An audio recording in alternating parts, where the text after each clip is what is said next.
mainstream approach within political Islam favors a gradualist approach and to cooperate with those of other ideological views. In Egypt, in 1984, some Muslim brothers were elected to parliament, and Islamists have been elected twice to the Jordanian parliament. The Islamic Salvation Front and An-Nahda in Tunisia favored an election strategy, but were banned by the nationalist elites when they demonstrated strong electoral support. In Egypt, partly under American pressure, Mubarak has engaged in an across-the-board campaign against all Islamists. While in Jordan, King Hussein has followed a strategy of co-optation and dialogue in order to provide a greater measure of experience in power and to isolate the extremists. Yasser Arafat appeared to be successfully following a similar strategy in Palestine until the assassination of the two extremist leaders by the Israelis and then the retaliation by an extremist minority. Similarly, the internal Hamas leadership favored participation in the recent Palestinian elections, but this was vetoed by the external leadership. Muslims who understand how small the revolutionary groups are, but how large they loom in Western media coverage, can only suggest that by this standard of reporting, Christianity ought to be judged by David Koresh or Judaism by Dr. Baruch Goldstein. There is a great deal of hypocrisy as well in this reporting of violence. The CIA spent over $7 billion in Afghanistan training the Islamists in guerrilla warfare in order to defeat the Russians. The veterans of that long and deep Afghan experience of violence are now found in Egypt, in Algeria, in Bosnia, in Pakistan, and in New York City, where they were critical parts of both the World Trade Center bombing and the alleged plot against the UN. But the judge ruled that the fact that many had been trained by the CIA in the earlier preparation for Afghanistan could not be introduced in evidence on national security grounds. So the tremendous hypocrisy here in the role that the United States provided in the training in violence of a significant segment of the Islamist community never comes up in the discussion. Many analysts have interpreted the rise of political Islam as a response to the failure of leadership by the westernized secular elites after independence was achieved from the former colonial rulers. Ghassan Salameh, professor of international relations at the Institut d'études politiques in Paris, has provided the following inventory. In most Muslim countries, decades of repression by nationalist, liberal, and Marxist leaders has left a wide open, depoliticized society, a political and intellectual vacuum that is now filled mostly by Islamic militants. Whether it was economic and social development, political participation, or success in foreign policy, the secular elites who have led most Muslim countries since independence have failed dramatically. Operation Desert Storm, which divided further an already deeply divided Arab and Muslim world, has left a legacy of further humiliation, even when few supported the regime or the policies of Saddam Hussein. It was the scale of the destruction visited on the people of Iraq. Today in Lebanon, I wrote this before the ceasefire, the Israelis are yesterday in Lebanon, or this morning in Lebanon, the Israelis are adding further evidence that an Israel strongly backed by the United States believes only that coercion can establish an order with clear American and Israeli hegemony open only to those who accept their clear domination, military, economic, political, and cultural. This only adds to the vacuum of the present leadership. Arafat, King Hussein, Mubarak, and the Saudis have all been further delegitimized by the Israeli tactics of humiliating the Lebanese government and destroying its recent efforts at reconstruction after a long and cruel conflict.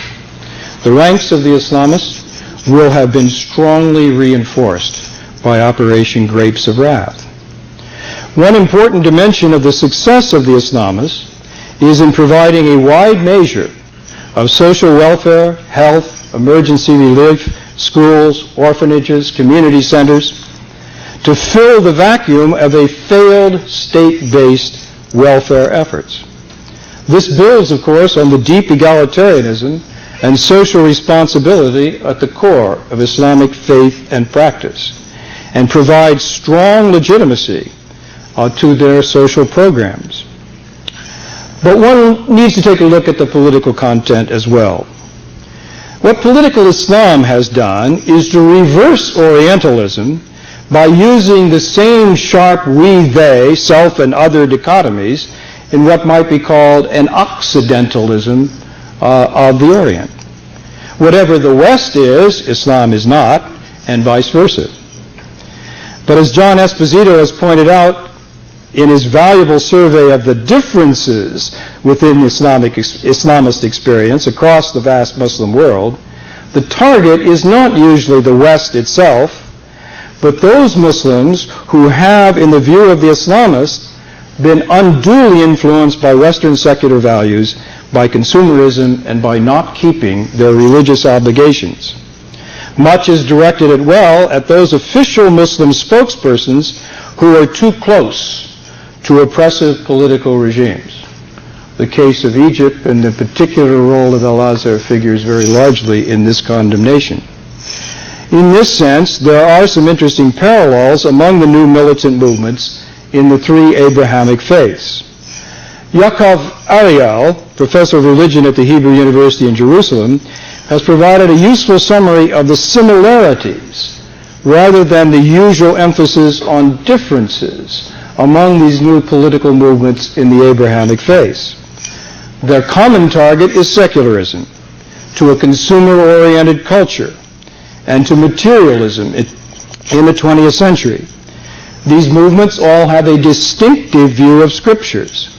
The text is seen as inerrant, and they reject all critical interpretations. They are literalists.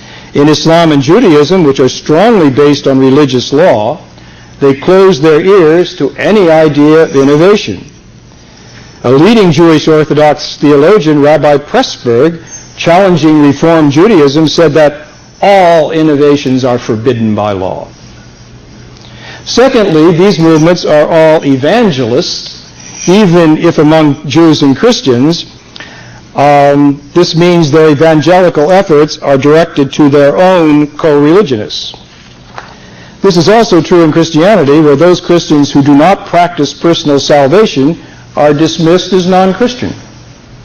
In the view of these movements, all other human beings live in spiritual blindness. They are doomed forever unless they have seen the light. Those who understand the light, the singular message, have an obligation to spread it and to try to save those in spiritual darkness. They are against any idea of pluralism. There is only one way and only one school of correct interpretation of Scripture, religion, and law. Let me interject something here personally about this element of what I call cognitive rigidity. That these movements are not traditional, which simply meant dropping out of modern life, is strongly seen in the educational backgrounds of many adherents to these movements. They come disproportionately, they happen to be well educated, but they come disproportionately from engineering, from applied sciences, medicine, and particularly computer science. As some engineering students once said to me after an interfaculty course on the arms race which I gave, my approach was deeply disconcerting to them, as they are taught that everything is black or white, right or wrong, whereas all I saw was many shades of gray and ambiguous meanings. I was tempted to answer that psychology suggests that high tolerance for ambiguity is a mark of the mature mind, but that would miss the point. There are those, perhaps even more so in our strongly engineering-based societies, who have a need for clear rules and directions, for right and wrong, and that modern culture, with its relativism and uncertainties, clearly fails to provide this needed direction. These new militant movements provide not only inerrant scriptural authority, but new families and support in an age of loneliness and exaggerated individualism. Interestingly enough, the nationalists and the Marxists, the secular movements that dominated so much of the early period of independence, come from the law faculties, the humanities, and the social sciences, and almost never from engineering and computer science. Ariel picks up on this theme when he says these movements offer alternatives to the major cultural trends of modernity. They emphasize stability, security, solidarity, and community. Many people find it hard to face the harsh realities of modern life without some sense of order. Secular society cannot provide the rules and boundaries which some cannot do without. The sexual revolution did not bring much happiness, so the religious militants banned such freedoms. The bans are often what attracts new members. They work on the frustration and loneliness of the modern goal-oriented world of achievement. They offer stable and supportive communities. In addition, the new movements, particularly the Christian and Jewish ones, expect the imminent return of God. The marginal people will be brought into the center. The faithful remnant will be compensated for their present deprivations. Their philosophy of history is one of certainty. They know there will be a happy end in history and that they will be rewarded. Their main attraction is offering shelter and home to those under stress in modern life. Now, these psychological, cultural, and sociological insights suggest a need for a longer time perspective on these new millenarian movements. This is not the first time we have gone through periods of intense social change, nor encountered disciplined movements bent on steeling their adherents to survive in such periods of change. The true believer did not just appear in the late 20th century. In this, Western observers need to overcome their amnesia on their own history to recognize some parallels between what is happening today in the Muslim world and the early phases of so-called modernization in the West, which did not begin with human rights, democracy, and the free market as usually represented in the euphoria about Western values, but something very different. Michael Walzer, who has been a long-time participant in the polemics of the American Jewish community against the Arab world, wrote his doctoral dissertation at Harvard on the Puritan Revolution in England in the 17th century, a period of intense violence and civil war. And he provided what he called a framework for understanding radical politics. He called it the Revolution of the Saints. The early modern period in Europe was a time of intense social change, characterized by rural depopulation caused by rapid population growth and dislocation from the old rural society. Rapid urbanization, which brought in new men who could not be absorbed in existing civil institutions. A religious vacuum left by the slow decay and collapse of the old established church, and the breakdown of traditional social organizations. Nepotism and corruption were widespread, and the Puritan religious militants, driven by a calling from God, a dawah, brought a tight political organization, discipline and commitment to the overthrow of the corrupt establishment, even to the beheading of the king. In his interpretation, Walzer sees the Puritans as agents of modernization, a tight, disciplined religious group who provided leadership in a period of transition. As he put it, the saints attempted to fasten upon the necks of all mankind the yoke of a new political discipline, impersonal and ideological. And he concluded the Puritan concern with discipline and order, however, is not unique in history. Over and over again, since the days of the saints, bands of political radicals have sought anxiously, energetically, systematically to transform themselves and their world. Though they appear in history as revolutionaries who destroy the old order and kill the king, the primary source of the saints' radical character lies in their response to the disorder of the transition period. They live much of their lives amidst the breakdown of that order, in hiding or in exile from it. He suggests a model of radical politics based on the history of the English Puritans, and suggests it fits the French Jacobins and the Russian Bolsheviks as well. Indeed, Cristiano, what Nader and I heard earlier on this campus, after his return from Afghanistan, described the Islamists there as religious Leninists. To continue with this model of Waltzer's, and look for the kinds of parallels you may or may not finding that maybe I'm reading too much into this, and I'd be happy to dispute it, but I was struck by this period of intense social change earlier and another transition as having some interesting echoes. Walzer continues that at a certain point in the transition from one or another form of traditional society, feudal, hierarchical, patriarchal, or corporate, to one or another form of modern society, there appears a band of strangers who view themselves as chosen men, saints, and the gender language here remains appropriate, saints, and who seek a new order of an impersonal ideological discipline. These men are marked off from their fellows by an extraordinary self-assurance and daring. The band of the chosen seeks and wins certainty and self-confidence by rigidly disciplining its members and teaching them to discipline themselves. The saints interpret their ability to endure this discipline as a sign of their virtue, and their virtue as a sign of God's grace. The band confronts the existing world as if in war. Men join the band by subscribing to a covenant which testifies to their faith. Their new commitment is formal, impersonal, and ideological. It requires that they abandon older loyalties not founded upon opinion and will, loyalties to family, guild, locality, to lord and king, to use the European example. This commitment is voluntary, based upon an act of will for which men can be trained. The commitment and zeal of prospective saints must be tested and proven. Within the band of the chosen, all men are equal. The activity of the band is purposive, pragmatic, and progressive.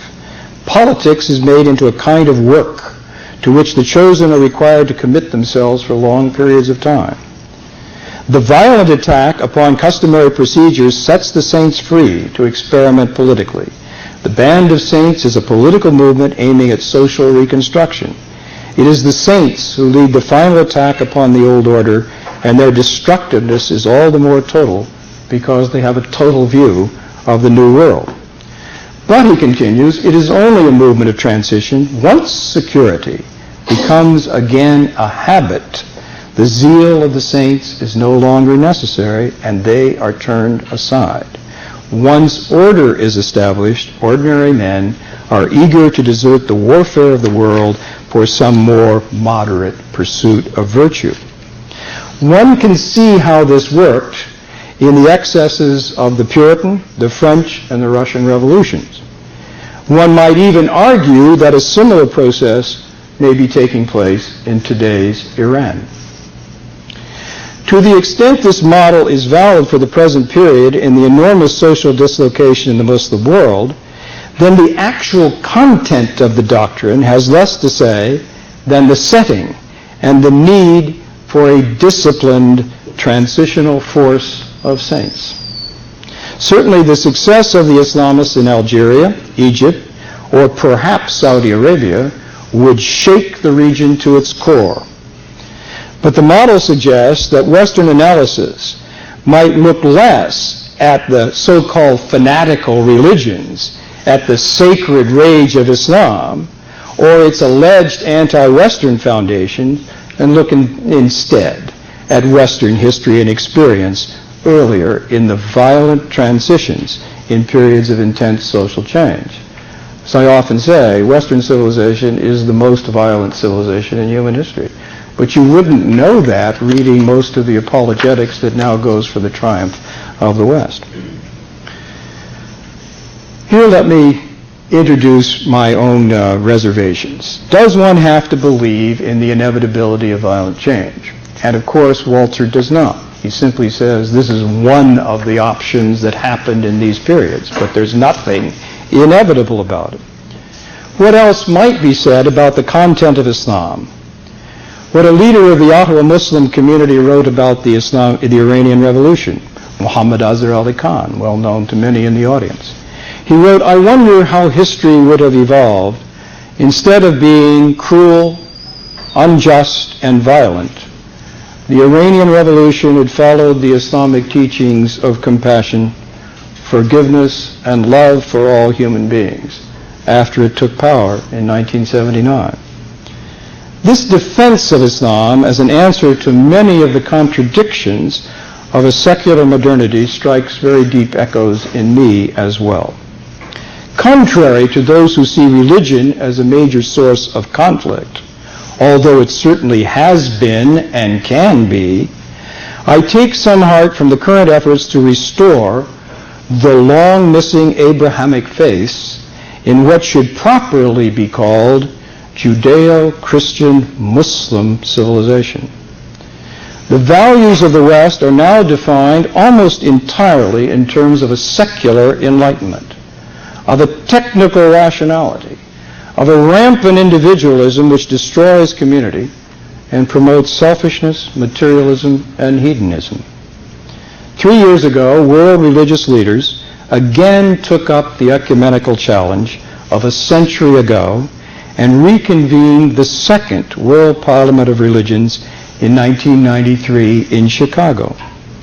The meeting that had been so denounced by Protestant fundamentalists in the early part of this century. After 2 years of work by more than 200 scholars and theologians from the world's major religion, they agreed on a document setting out their shared values in what they called Toward a Global Ethic, appropriate for the new era of globalization and interdependence. The main tenets were the following. There can be no new global order without a new global ethic. I'm quoting, our different religious and cultural traditions must not prevent our common involvement in opposing all forms of inhumanity and working for greater humaneness. A second, they said, a fundamental demand, every human being must be treated humanely. Then they set out what they called irrevocable directives. The commitment to a culture of nonviolence and respect for life. Leaders of 32 world religions put that down as their first shared value. Commitment to a culture of solidarity and a just economic order. Commitment to a culture of tolerance and a life of truthfulness, including this special paragraph. When representatives of religion stir up prejudice, hatred, and enmity toward those of different belief, or incite or legitimate religious wars, they deserve the condemnation of humankind and the loss of their adherents.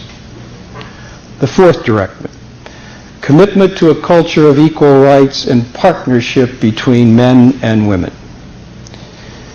We need, they said, mutual respect, partnership, and understanding instead of patriarchal domination and degradation, which are expressions of violence and engender counter-violence. I'm putting this forward because it's so counter to many of the prevailing interpretations of religion in terms of practice, as opposed to the theologian's statement about the core of these faiths. One of my own strongest objections to the content of a new militant Islamist, Christian, or Jewish movement is their reassertion of patriarchal values, but which are hardly confined there. A comment on the horrors of Operation Grapes of Wrath. What we are watching again is the killing of innocent women and children by macho generals and politicians, all to enhance their own egos and careers.